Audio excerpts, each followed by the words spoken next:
This is a special presentation of Farm Journal Television.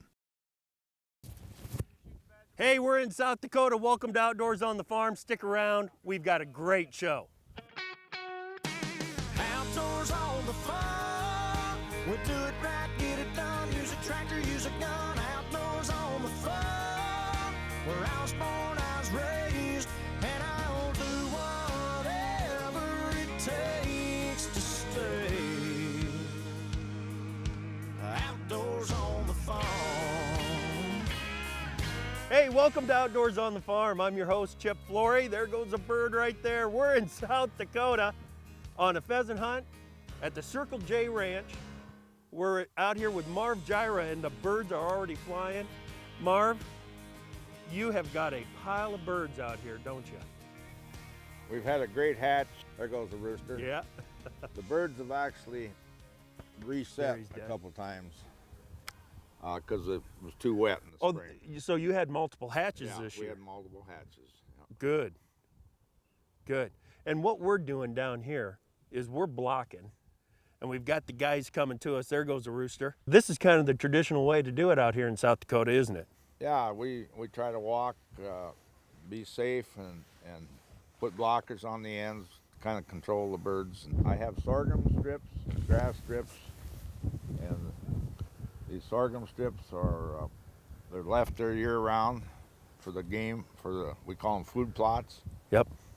And we leave them for the pheasants. We got a new tree belt, so habitat's pretty important. Oh yeah, and the cover that you've got out here, my gosh, in these food plots is outstanding. So, but these food plots, obviously they're planted new every year. That's part of Right, your effort right. to maintain this place. We no-till that right in every year. We no-till it, fertilize it, treat it just like it's a regular crop. Yep, except what you're trying to really grow is you're trying to grow pheasants out Right. here. Tell me about the operation out here. How did you get started? You were one of the first guys in South Dakota to do the for-pay hunting on roosters. Well, I could see it, the demand was coming and land got harder to get the hunt on, and we owned a motel at one time, and so I had a lot of uncles that had farms, and we just started pheasant hunting. And how long ago was that? I started in the late 60s. 68, I think, was the first year. So you've been doing this a while. Yeah. Has the bird population? How's the bird population changed over Well, the the years? old soil bank days was, we'll never probably ever see that again. You could go out over noon hour and if you were in high school and get your limb. But farming practices change, and the land, people are finally farming for the pheasant because it's an important commercial thing for South Dakota and the farmer. Well, yeah. One of the things that we did, and you taught me this lesson here a while ago, is we bought our license in town, because if we buy the license in Aurora County, the money stays in Aurora County, right? Correct. All right. Well, the guys are getting real close here, so we're going to take a break, and when we come back, more pheasant hunting from South Dakota.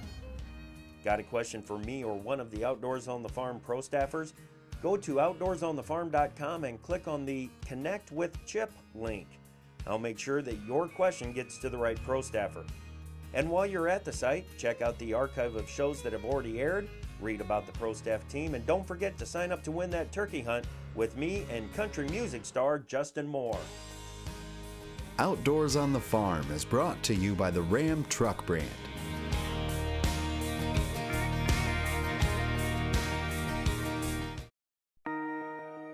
A collection of treasures lies between these bumpers.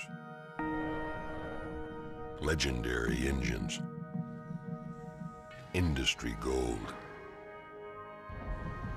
awards out the tailpipe, and world-class warranties to back it all up. Sounds like you just hit the jackpot. Ram. Some people tend to dream small. Others dream big. But with agriculture's ability to feed the 1 billion hungry people on the planet, and a projected global population of 9 billion by the year 2050, it's time to dream huge. Farmers Feeding the World is about agriculture coming together to increase both hunger solutions and food production. Learn more. Give generously.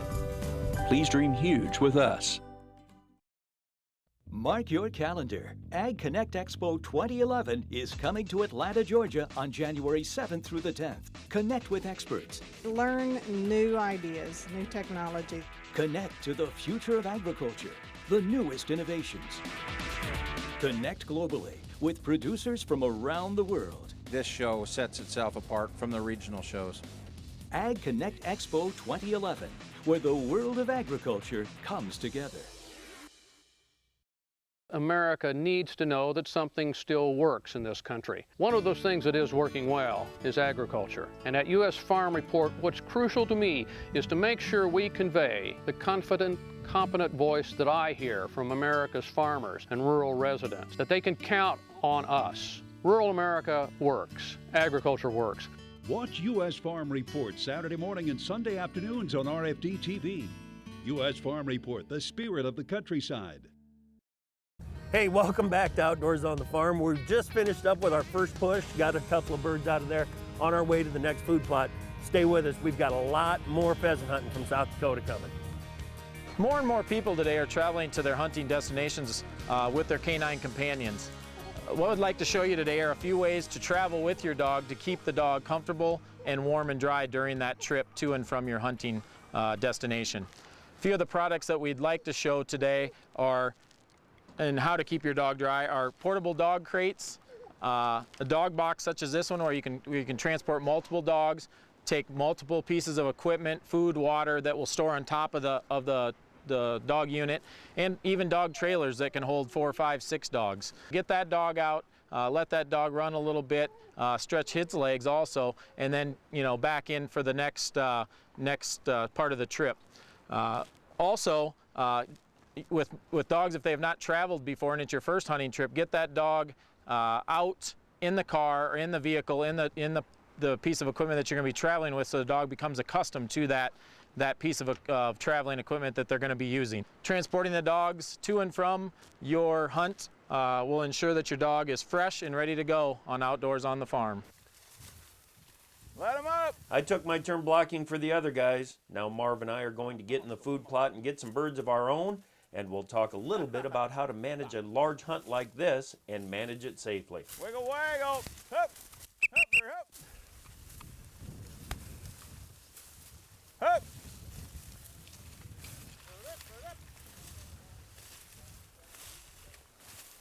Hup! Yeah. No doubt. Go slow. Oh man, there's some cover in there. And there's one other thing that I do want to talk about too, and that's the liability that you face out here with having guys hunting on your ground. How do you manage that? We're covered by insurance, but there's always that chance. In this day and age, you have to have insurance. And the number one way to protect yourself is to tell these guys how to manage the hunt. When you're hunting in a group of any size, safety is always number one when we're doing this. That's why we've got the glasses on. We're got our blaze orange on. Probably the most important thing is to have an orange lid. Make sure, because that's the highest point on that's going to be the first thing that those guys see as they're coming to us. So with a big group, the number one thing is safety. And out here in South Dakota, the one neat thing about it, and especially right here, is that if there's an unsafe shot, don't take it, because we will always find another bird out here.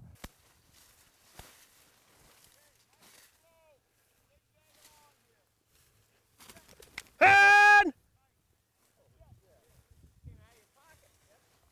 I thought he climbed out of my vest.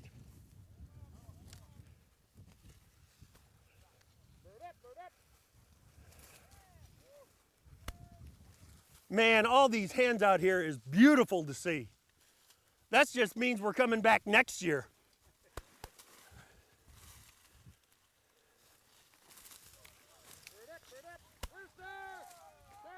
Careful! Hey, Marv, you know, tell me about why you do this out here. I mean, yeah, some of it's for the financial reasons, but what are the real reasons that you do this? Well, I grew up hunting, and I like the outdoors, and I'm retired, and this is great. We hunt a lot of pheasants, and you know, if you're a sportsman, you like it. And You bet. I used to stand on the street corner when I was in high school and ask anybody if they had a place. Wait, where's this story going? Okay, you stand on the street corner. I'd ask the hunters if they had a place to go, and they said no, and so I'd take them out to my uncle's farms, and they'd buy my shells and lunch and maybe a couple bucks, and that's how I bought my first shotgun. So. Well, that is cool. Pheasant hunting is a tradition in South Dakota. And we need to encourage more young people to hunt, you know. Absolutely, absolutely. Hey, stay with us. We're going to be back with more pheasant hunting from South Dakota in just a minute, and we'll get a tip from one of our pro staffers on how to make sure that you have more fun outdoors on the farm. Stay with us. Join me and country music star Justin Moore on a hunt. One lucky viewer will join me, Justin, and the pro staff team for a turkey hunt that will be featured on the show. Go to outdoorsonthefarm.com and learn how to enter. Deadline is January 31st, but don't wait. Sign up now. Outdoors on the Farm is brought to you by the original Muck Boot Company. Life isn't always comfortable. Your boots should be.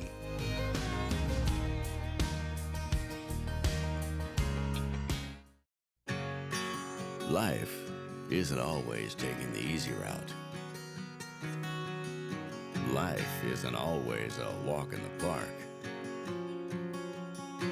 Life isn't always 9 to 5. Life isn't always comfortable. Your boots should be. The original Muck Boot Company.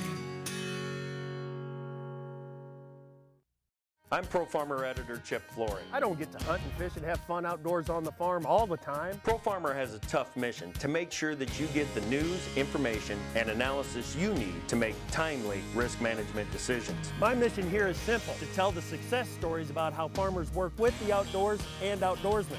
Pro Farmer never takes a break from making sure that you stay on top of your game. Take a break every Thursday and Saturday mornings and join me on RFD TV on Outdoors on the Farm. Hello folks, this is Mark Gold with Top Third Ag Marketing. If you need help marketing your grains or livestock, give us a call. We offer one-on-one relationships that can protect you without the threat of margin calls.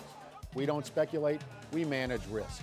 If you're tired of paying acreage and management fees for marketing advice that hasn't actually helped your bottom line, then give us a call. Call today to get 2 weeks of Mark's private grain marketing email. Top Third Ag Marketing, earning the trust of American farmers every day. Are you looking to increase the yields of your corn crop? Come get an education. I'm Clinton Griffiths. Join me for Corn College TV. Two of the best agronomists in the business will walk you step by step through the growing season. From in-field diagnostics to finding the right equipment for the job, Corn College TV is your weekly tutorial for getting the most out of your fields. Technology is moving fast. Don't get left behind. Join us for Corn College TV. Welcome back to Outdoors on the Farm. We've got a lot more pheasant hunting coming from South Dakota, and our maximum habitat expert, Scott Rolfus, will share some tips on how to create the plant diversity on your land that will draw the most wildlife. Today we're talking about maintaining plant diversity or timber diversity within your woodlots. We're going to talk about a tree species that was once more restricted on the environment, but has really overtaken Midwest forests because of lack of burning, and that's a tree called ironwood. It's a shade-tolerant tree, meaning it can grow in the understory of bigger trees, and what it does is continue to add more shade to the forest floor. They have very limited, if any, wildlife value, and by reducing them on your stand, you're allowing for other tree diversity to develop. So in a setting like this where you have a small grove of ironwoods and they're competing with hickories and some other maples, what we tend to do on sites like this is come in and absolutely clear cut them off the site. You come in and take 5 or 6 of these trees out of here. Again, open up the sub canopy a little bit and allow some tree species to come in on their own that will give you some wildlife value and keep diversity high on your planting. The Circle J is a great place to hunt, but that doesn't happen by accident. It takes a team to make it work. As we wrap up our hunt today, we'll chat a bit with Jay Jira about his role in making Circle J such a smooth operation. So tell me about what we did out here today. We started back, well, heck, we started back in that row of trees up there, made our way around the edges, but it was quite the day. We just kind of kept herding. We kind of worked the west side, and we snuck over and worked the east side and kind of herded in the middle, and then we had the big bang at the end. Right. And yeah, this food plot that we worked just before we got into these trees here, we were pushing birds into there, and I'm sure that they were running out of these other strips and everything, and they were heading into these middle strips here. But how many did we take out of that cane field? 18 out of that little cane field there, and Yeah. they left some for seed, that's for sure. But then we got into this, and this is the most diverse piece of habitat that you guys have got out Oh, here yeah. on this piece of ground. Tell me exactly what we're looking at out here. Dad had trees planted with the Conservation Service, and they were just like sticks. Yep. Originally, got the plastic down, and then he would kept the ground black till this year, and with all the rain, they couldn't get in here to keep it black. So there's sunflowers, all sorts of weeds, and for some reason those birds just love it. And we've never hunted it for 2-3 years. We never hunted it, and this year we hadn't hunted it till today, and we just needed a few birds, and we didn't go 100 yards, and we had 7 birds, and walked out the side, and they were still and they were thick. still Yeah, coming they were out. thick in there. So Exactly. they really like it. So, you know, I know that there's a couple of game reserves around us and everything, and you guys seed some birds early in the year. Yep. But the number of birds out here is fantastic. And it's all about the cover that you guys have got. And how much work do you guys put into making sure that you're growing pheasants? Covered, we had good rain. You know, like most of the stuff isn't farm for the farm, because there's weeds and stuff, you know. Yep. But that's what the birds like, good cover. You get into those cane fields and there's foxtail everywhere, Yeah. and you would think that, you know, the average guy walking through it is going to be looking at it thinking this isn't right, but Yeah. that is exactly what those birds want. Oh yeah, good cover. And I mean, a lot of those birds were about 7. They were sitting so tight, especially when we were going into that wind. I mean, they were just right, because they just really like that protection from you know, other predators besides the hunters, you know, hawks and coyotes and badger and fox. You know, it's just good habitat. They say if there's water, food, and habitat for a bird, they won't travel more than a quarter mile or so. Do you ever get bored out here walking around without any gun and working No, the I always dogs? get that. What do you do? It's no fun with the gun, but you know, it's fun to watch. Good retrieve, you know, or dog really, you see that tail kind of going, and that tail starts going 100 miles an hour, and you say, get ready, and pretty soon, I don't watch the dogs, the hunters will say, watch your dog, watch your dog. They get, you know, they start sensing that dog's, and a lot of times it's a hen. Yep. But, you know, just to watch, you know, or watch like the young dog, flush one, sails, they shoot it, he goes, gets it, and brings it right to you. You know, that's more rewarding. The reason that I've got Remington is because now that I've got Tom, oh yeah, when we're hunting in Iowa, and Tom is out hunting with me or Emily's out hunting with me, I don't mind at all leaving the gun behind. Yep. Let Tom go out and do all the shooting, or Emily do all the shooting, and I just work the dog, and we just have a great time doing that. Yeah, my Great time son's doing 11, and saying that he comes out, feeds them, plays them. When I was working the pup, throwing dummies and pigeon stuff, you know, he was right there. That's why we're out here having fun outdoors on the farm. You guys stick with us. We'll be right back with more.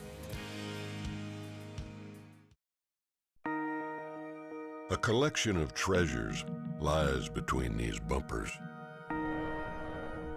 Legendary engines, industry gold, awards out the tailpipe, and world-class warranties to back it all up. Sounds like you just hit the jackpot. Ram. Rust is destroying your valuable equipment and property. Rust Guy permanently stops rust the easy way. No scraping, grinding, or sandblasting. Brush, spray, or roll Rust Guy onto any rusted metal and it will not rust again. Rust Guy is not a paint, but an industrial strength formula that kills rust on contact. It leaves a smooth finish that can be left as is or painted. Rust Guy protects from salt, manure, fertilizer, urine, and rain. Call 888-RUST-GUY to talk to a rust expert or go to rustguy.com. The global market. It takes some forward thinking. At Bauer Trading, we're trading the future today. Watching the four corners of the earth for market activity, Bauer Trading compiles and analyzes information, develops strategies, precisely times implementation, and continually monitors global events. Jim Bauer's vast experience in this process is why investors, large and small, trust him. Call Bauer Trading at 1-800-533-8045. Bauer Trading, global experience at work for you.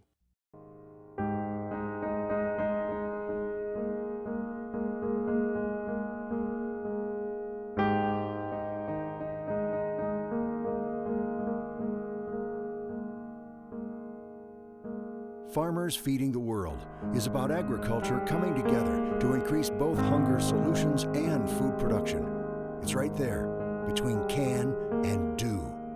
Learn more, give generously, dream huge. While we were out enjoying a great day of hunting, sometimes it's easy to forget the impact that outdoorsmen have on the wider community. Let's sit down with Dave Cannell and talk about how the Circle J benefits the whole town of Plankinton, South Dakota. All right, Dave, we're just sitting out here on the deck at Marv Jira's. Just finished up another wonderful day of pheasant hunting out here. Which is normal. Which is normal. You've been out here many times. Over a decade, this part of my life. I grew up in South Dakota and I grew up hunting pheasants like this. So I've known what South Dakota has been virtually my whole adult life. Yeah.